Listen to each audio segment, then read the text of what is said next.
caruurta agoonta Soomaaliyeed ee ku nool dalkan Yemen gaar ahaan magaalada Sanca ayaa xaaladooda nololeed laga soo dayrinaya. caruurtani Soomaaliyeed ee agoonta ayaan u haysan daryeelkii iyo danayntii ay u baahnayeen. caruurtani Soomaaliyeed ee agoonta ayaa qaar kamid ah aabayaashoodii geeriyoodeen ama hooyooyinkii dhalay geeriyoodeen ama labadooduba ay geeriyoodeen iyo qaar kale oo kamid ah aan waalidiintooda meel lagu sheegin. caruurtan agoonta ayaa intooda badan guryaha lagu xiraa marka ay waalidiintooda ay shaqo tagayaan ama dadka ay markaasi ay la nool yihiin.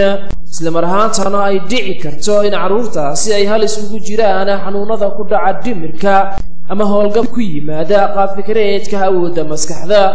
arrintani ayaa waxaa ka diidiyay oo intii uu wax ka qaban karo uu ka qabtay ururka lagu magacaabo golaha dhalinyarada Soomaaliyeed ee horumarinta marka magaciisa la soo gaabiyo loo yaqaano SYCD oo meel isugu keena meel ay ku yara nafisaan intii markaasi la gaari karayo.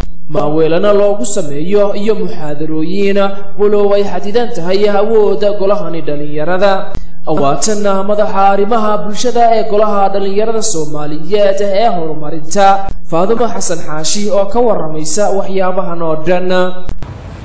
agoonta ku nool magaalada Sanca aad ay tiraboontahay iyagoo dhowr qaybood u kala baxa. qayb waa qayb agoon oo aabayaashood ay qurbaha ku dhinteen, qaybna waa qayb aabayaashood dalka Soomaaliya ku soo dhinteen, qaybna waa qayb inay aabalayeen in kale aan la garanayn oo macnaha si tahriib ku yimid oo ugu weeyay qof 18 jir ilaa inta ka yar.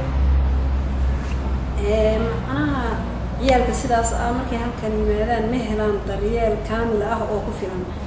kuwa ay hooyooyinkooda haystaan oo aabayaashood halkan ku dhinteen baa waxaa macquul ah inay islaamuhu aqalka ku sii xiraan oo maartay ay waxbarasho la'aan la kulmaan iyo isla hadal qaarkood ay qaadaan cudur la dhaho casaab ama waalida qayb ka mid ah.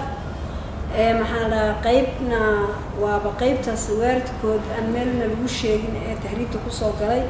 ma jirta tiro dhab ah oo ay ka kooban yihiin agoontani Sanca joogta la ogyahay? wallahi cid ilaa hadda tiro koob ku samaysay ma lahan, laakiin inta laba sano gudahood ah oo anagu isu xilqaanay anagoo faranteer ahaan ku shaqaynayna aan ahayn hay'ad maaragtay ku shaqaysa ciyaalka ama dacmin karta. waxaan u malaynayaa inay gaarayaan hadda ilaa iyo 500 qof way gaarayaan.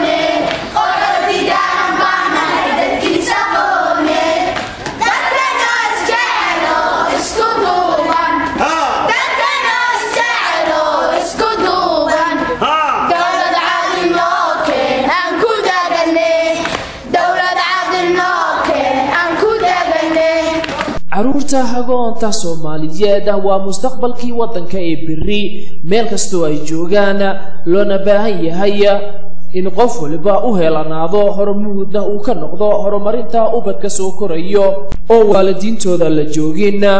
Sabriye Maxamed Yuusuf Alitaha ilbaha doonta Soomaaliya inay isutay. Maxamed Cali Juxa telefishinka qaranka Soomaaliya Sanca Yemen.